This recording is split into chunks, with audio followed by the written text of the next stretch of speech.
श्रियकान्ताय कल्याणनिधये निधयेत्तिनाम् श्रीवेङ्कटनिवासाय श्रीनिवासाय मङ्गलम्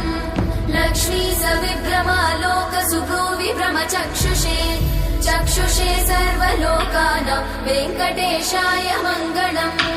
श्रीवेङ्कटाद्रिशृङ्गाग्रमङ्गलाभरणाङ्ग्रये मङ्गलानां निवासाय श्रीनिवासाय मङ्गलम् सर्वावयव सौन्दर्य सम्पदा सर्वचेतसां